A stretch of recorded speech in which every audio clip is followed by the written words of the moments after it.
Hello जी। आज की इस वीडियो में हम बात करने वाले हैं एक और माइक्रो फाइनेंस एनबीएफसी कंपनी के बारे में। हम बात करने वाले हैं फ्यूजन फाइनेंस के बारे में। पहले ये फ्यूजन माइक्रो फाइनेंस हुआ करता था, इसका नाम चेंज होकर फ्यूजन फाइनेंस हो गया। अब देख लेते हैं इनकी क्या कहानी है, इनका क्वार्टर टू का रिजल्ट किस तरीके का रहा। अगर हम शुरुआत करें कंपनी के मार्केट कैप से, तो 1700 करोड़ रुपीस के आसपास का कंपनी का मार्केट कैप है। अब देखो, पूरे के पूरा माइक्रो फाइनेंस स्पेस में सबसे ज्यादा प्रॉब्लम है। अगर हम बात करें स्पेसिफिकली, अगर फाइनेंस स्पेस में प्रॉब्लम है, उसमें भी हम सब पार्टीशन करने जाएं, तो सबसे ज्यादा प्रॉब्लम हमें देखने को मिल रहा है माइक्रो फाइनेंस वाले सेगमेंट में से। और उसमें से भी अगर सबसे ज्यादा प्रॉब्लम किसी कंपनी को हुआ है, तो वो फ्यूजन फाइनेंस है। इन्होंने लास्ट क्वार्टर में लॉस रिपोर्ट कर दिया था। लगभग लगभग 35-36 करोड़ रुपए के आसपास का कंपनी ने लॉस रिपोर्ट किया था। और वो और इस बार एक्सपांड हुआ, स्थिति और भी ज्यादा खराब हुई। इंप्रूवमेंट की बजाय डेटेरियोरेशन हमें देखने को मिला। और इस बार इन्होंने भी लगभग लगभग 350 करोड़ रुपए के आसपास का लॉस रिपोर्ट किया। मतलब बैंड बच चुका है कंपनी का। अब देख लेते हैं हो क्या रहा है यहाँ पर।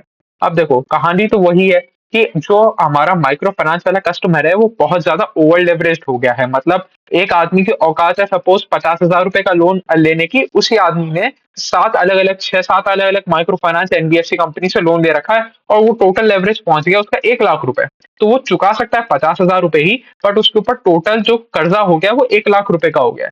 तो आप किसी ना किसी कंपनी के ऊपर तो वो ग्रॉस एनपी नेट एनपी का भार पड़ेगा ही पड़ेगा। किसी ना किसी कंपनी को तो वो डिफॉल्ट करेगा ही करेगा। और ऐसा फ्यूजन वाले केस में बहुत ज्यादा हो रहा है, क्योंकि इनका exposure towards this kind of customer बहुत ज्यादा था, बहुत ज्यादा था। अगर अभी भी हम बात करें, इनका 32% कस्टमर ऐसा है जो इनके अलावा तीन से ज्यादा एंटिटी से लोन ले रखा है। तो मतलब उसने फ्यूजन से तो लोन ले ही रखा है, उसके अलावा तीन और कंपनियों से लोन ले रखा है। तो वो ऑलरेडी इतना मल्टीपल डेट ट्रैप पे फंस चुका है कि भाई, इस कंपनी का लोन चुकाने के लिए इस कंपनी से लोन ले लिया, फ्यूजन का लोन चुकाने के लिए आधार से लोन ले लिया, आधार का लोन चुकाने के लिए 5 स्टार से लोन ले लिया, 5 स्टार का लोन चुकाने के लिए यूग्रो से ले लिया। तो वो सिर्फ कर्जे में फंसता जा रहा है। तो उस कस्टमर के साथ बहुत ज्यादा प्रॉब्लम है। और अभी भी इनका एक्सपोजर कम जरूर हुआ है, बट अभी भी 32% ऑफ द लोन बुक उन्हीं कस्टमर के ऊपर बेस्ड है। तो बहुत प्रॉब्लम्स अभी भी हमें देखने को मिलेंगे। आगे भी ये कंपनी में अभी हमें कोई ग्रीन शूट्स देखने को मिल ही नहीं रहे। अभी भी कंपनी प्रॉब्लम में फंसा हुआ है। अब थोड़ी सी बात कर लेते हैं। अब देखो हुआ क्या। कंपनी का प्रॉब्लम चालू हुआ था आज से करीबन 3 से 4 क्वार्टर पहले। पहला हाईलाइट मैनेजमेंट ने उसी टाइम कर दिया था। इनको क्या है, पंजाब में जो कर्जा मुक्ति अभियान हुआ था, उसमें बहुत ज्यादा प्रॉब्लम्स आई थी।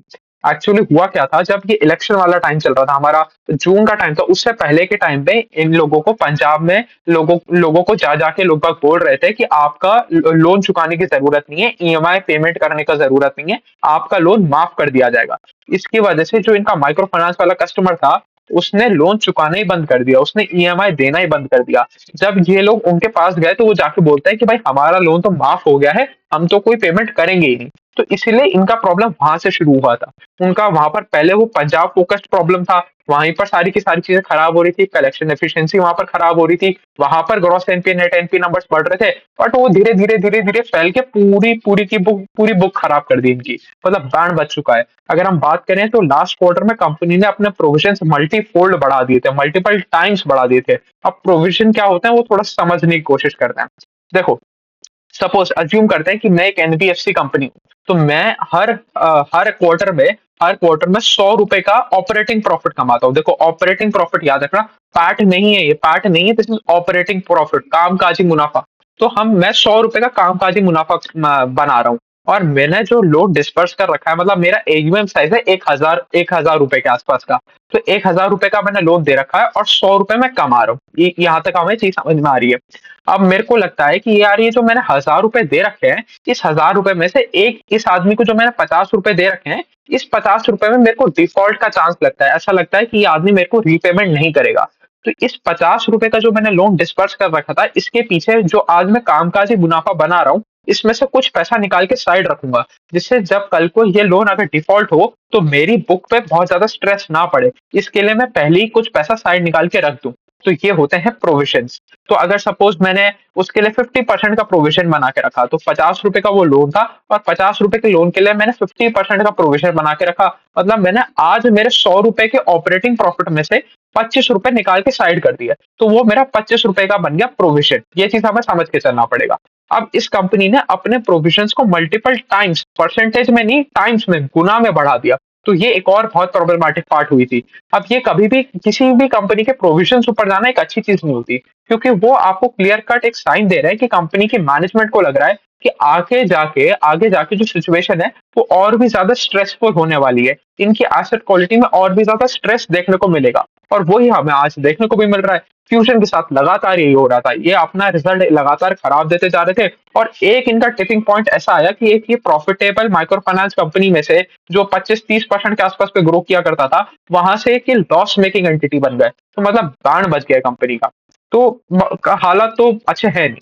अगर फिर भी हम इनका Q2 का रिजल्ट देखें कि क्या कहानी हो रही है, तो अभी भी इनका क्रेडिट कॉस्ट एलिवेटेड है। इनका क्रेडिट कॉस्ट रफली रफली 6.5% के आसपास है और ये ऊपर ही जा रहा है, लगातार ऊपर जा रहा है। उसके ऊपर हमें एक और चीज पे ध्यान देना पड़ेगा। अभी इनको सितंबर के महीने में एक रेटिंग डाउनग्रेड मिला। हम एक एनबीएफसी कंपनी में क्या चाहते हैं कि हमें रेटिंग अपग्रेड मिले। अगर रेटिंग अपग्रेड मिलेगा तो आपकी कॉस्ट ऑफ बोरिंग नीचे आएगी, आपका खर्चा कंट्रोल में आएगा। तो आप सामने या तो कस्टमर का यील्ड नीचे करोगे, जिससे आपका वॉल्यूम्स बढ़ेंगे, जिससे आपका एयूएम बढ़ेगा, या फिर आप कस्टमर का यील्ड अगर बराबर बनाए रखोगे तो आपका स्प्रेड बढ़ जाएगा, आपका मार्जिन बढ़ जाएगा। ये चीज हमें समझ के चलना पड़ेगा। तो हमें हमेशा चाहिए होता है कि एक कंपनी को रेटिंग अपग्रेड मिले, क्योंकि देखो रेटिंग क्या है, थोड़ा समझने की कोशिश करते हैं। आसान भाषा में समझे तो जैसे आप लोगों का सिविल स्कोर होता है, जैसे किसी भी जैसे अगर हम देखें तो हमारा सिविल स्कोर अगर 700 से ऊपर है तो हमें बैंक कम इंटरेस्ट पे लोन दे देगा। अगर 600 टू 700 के बीच में है तो मॉडरेट लेवल पे इंटरेस्ट रेट पे हमें मिलेगा। अगर उससे भी कम है तो हाई इंटरेस्ट लोन मिलेगा। अगर बहुत ही ज्यादा खराब है तो हो सकता है बैंक हमें लोन देने से ही मना कर दे। तो ये सिविल हमें हमारी फाइनेंशियल कैपेबिलिटीज के बारे में बताता है, हम बैंक को हमारी फाइनेंशियल कैपेबिलिटीज के बारे में बताता है कि भाई ये बंदा अच्छा है, ये टाइमली मैनर पे ईएमआई रिपेमेंट करता है या नहीं करता। इसी तरीके से एक एनबीएफसी कंपनी के लिए ये काम रेटिंग करती है। तो अगर आपकी रेटिंग अच्छी है तो आपकी क्रेडिबिलिटी बढ़ रही है, आपका सिविल स्कोर बढ़ रहा है, इस तरीके से समझते हैं। तो हम चाहते हैं कि हमारी कंपनी का सिविल स्कोर, हमारी कंपनी की रेटिंग हमेशा ऊपर की तरफ जाए, बट यहाँ पर उल्टा हो रहा है, ये नीचे की तरफ जा रही है। तो यहाँ पर भी एक और प्रॉब्लमैटिक पार्ट। अभी तक तो कंपनी कह रही है कि भाई हमारी कॉस्ट ऑफ बोरिंग नीचे ही आ रही है, अभी भी हमें जो हमारे लेंडर्स हैं जो इनको पैसा दे रहे हैं, क्योंकि एक एनबीएफसी कंपनी है, इनके लिए रॉ मटेरियल क्या है, पैसा ही है। तो इनको कहीं ना कहीं से तो पैसा लेके आना पड़ेगा ना। अब इनके पास कोई करंट अकाउंट, सेविंग्स अकाउंट वाली फैसिलिटी तो है नहीं, तो ये किसी ना किसी दूसरे बैंक से, बड़ी एनबीएफसी से बॉन्ड्स के थ्रू पैसा रेज करते हैं। तो ये लोग यही कह रहे हैं कि भाई हमारा जो लेंडर है, जो हमारे बैंक्स हो गए या एनबीएफसी हो गई, उन्होंने तो अभी हमारा रेट बढ़ाया नहीं, बट हमने कन्वे कर दिया कि हमारा रेटिंग डाउनग्रेड हो गया। बट ये बहुत लंबे समय तक चल नहीं पाएगा। अगर आप अपनी अपनी जो रेटिंग है उसको ढंग से अपग्रेड नहीं करोगे, आप अपने नंबर्स को सुधारोगे नहीं, तो एंड ऑफ द डे वो लेंडर भी वहां पर आपके लिए समाज सेवा करने तो बैठे नहीं है, वो भी बिजनेस करने ही बैठे हैं। वो आपका रेट बढ़ाएंगे ही बढ़ाएंगे, 200% बढ़ाएंगे। आज आपकी इतनी बुरी हालत है कि अगर आज उन्होंने रेट बढ़ा दिया तो आप गायब हो जाओगे बाजार से, इसलिए नहीं बढ़ा रहे। ये चीज हमें समझ के चलना पड़ेगा। तो ये कोई खुशी मनाने वाली बात नहीं है कि भाई रेटिंग डाउनग्रेड के बाद भी इनका कॉस्ट ऑफ बोरिंग मेंटेन रहा या थोड़ा सा घट ही गया, फ्रॉम 10.6% टू 10% के आसपास आ गया। तो ये कोई बहुत खुशी वाली बात नहीं है, ये चीज हमें देख के चलनी पड़ेगी। अब एक और चीज समझते हैं। जब आपको रेटिंग डाउनग्रेड मिलता है, आपकी क्रेडिबिलिटी कम होती है, तो आपके पास एक लिक्विडिटी क्रंच का प्रॉब्लम आ जाता है। वो खैर अभी इनके पास नहीं है, क्योंकि एक ये राइट इशू लेके आने वाले हैं। ये करीबन करीबन जहां तक मेरे को याद आ रहा है 250-300 करोड़ रुपए के आसपास का राइट्स इशू लेके आने वाले हैं। एक बार नंबर चेक करना पड़ेगा, एग्जैक्ट नंबर में कोट नहीं कर रहा हूँ। तो ये राइट इशू लेके आएगा तो थोड़ा सा इनको लिक्विडिटी मिल जाएगा, थोड़ा सा इनका काम चल जाएगा। अगर हम बात करें, अभी भी इनके बैलेंस शीट पे कुछ 1750 करोड़ रुपए के आसपास का पैसा पड़ा हुआ है, जो इनको हेल्प करेगा इनकी लिक्विडिटी मेंटेन करने में। बट हालात तो अच्छे नहीं है, हालात तो बहुत ही ज्यादा खराब है। अगर हम फिर भी इनके थोड़े से प्रेजेंस के बारे में बात करें तो 22 स्टेट्स में कंपनी प्रेजेंट है, तो मतलब अच्छा खासा इनका एक्सपांशन हुआ है। इस क्वार्टर में भी इस कंपनी ने ब्रांचेस ऐड करी 65 और टोटल ब्रांच काउंट पहुंच गया 1463। 1463 ब्रांचेस पहुंच गई इस कंपनी की इस क्वार्टर में। ये चीज भी हमने देख ली। अगर हम आ जाए अब नंबर्स के ऊपर, वैसे देखो ये नंबर्स देखने का कोई भी फायदा नहीं है। अगर आपकी एसेट क्वालिटी खराब हो रही है, आप अपना प्रोविजंस और भी ज्यादा बढ़ा रहे हो। अभी कॉन कॉल में कंपनी के मैनेजमेंट ने कहा कि भाई हमारे ऑडिटर के हिसाब से हमें और भी ज्यादा प्रोविजन करने चाहिए थे, मतलब अभी भी आप अप्रोप्रिएट लेवल ऑफ प्रोविजन पे नहीं पहुंचे हो। आप सारा का सारा स्ट्रेस एक क्वार्टर में नहीं देना चाह रहे, इसलिए आप तोड़ तोड़ के उसको 2 3 4 क्वार्टर तक शिफ्ट कर रहे हो। तो ये कोई अच्छी स्थितियां तो है नहीं, बट इस समय ये नंबर देखने को कोई फायदा नहीं, बट फिर भी हम देख लेते हैं। अगर हम बात करें एईएम के बारे में, तो एईएम ग्रोथ आया 15% का ओवर वाई वाई लेवल।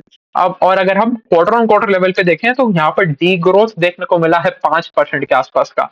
तो एक टाइम पे जो कंपनी 25-30% से वाई वाई लेवल पे ग्रो किया करती थी, आज वो 5% का डी ग्रोथ दिखा रही है over quarter on quarter level. मतलब बहुत ज्यादा हालत खराब हो गई है। और अगर हम बात करें डिस्बर्समेंट के बारे में, तो डिस्बर्समेंट तो और भी ज्यादा खराब है।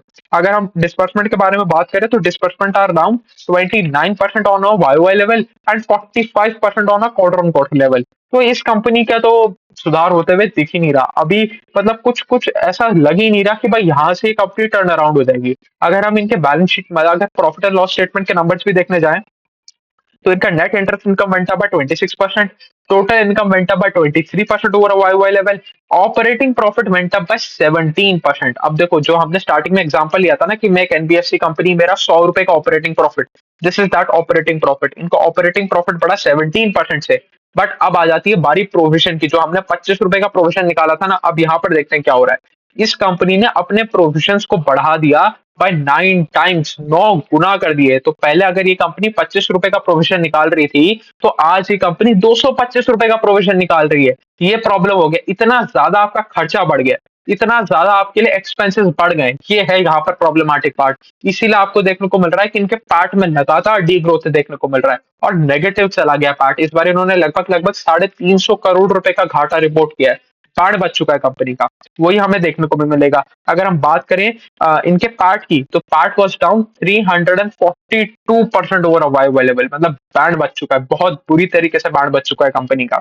अगर हम एसेट क्वालिटी के बारे में बात करें, तो इनका एसेट क्वालिटी में ग्रॉस एनपीए नंबर पहुंच गया है 9.4% के आसपास, from 2.7% over Y Y level. तो देखो 3 फोल्ड इंक्रीज आ गया, 3 गुने से भी ज्यादा हो गया इनका ग्रॉस एनपीए।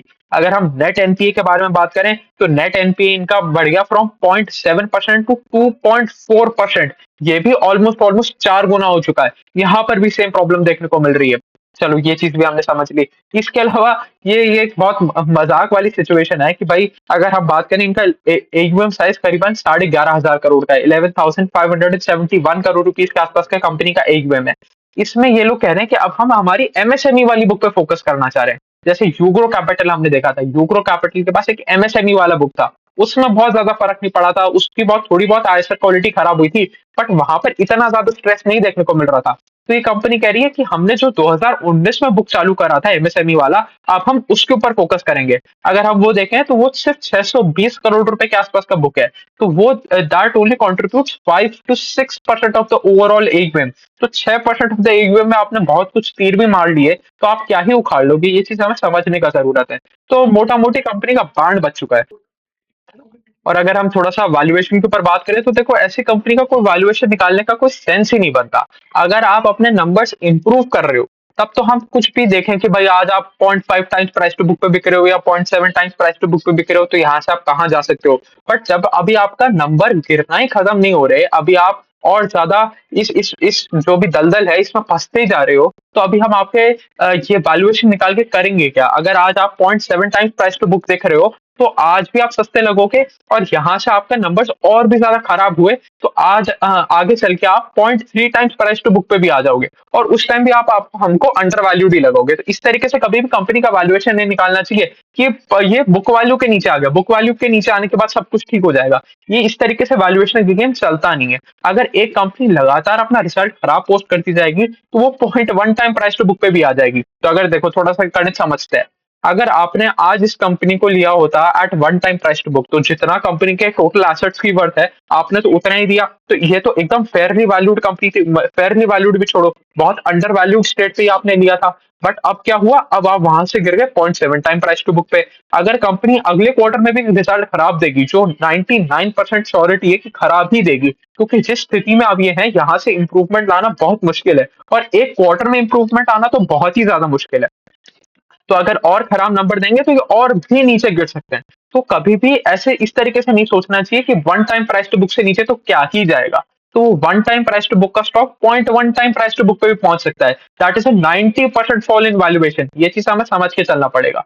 तो चलिए मोटा मोटी यही थी कहानी फ्यूजन फाइनेंस के बारे में। नाम तो इन्होंने बदल लिया है, काम इनका अभी भी खराब ही है। तो अभी के लिए इतना ही रखते हैं। Thank you.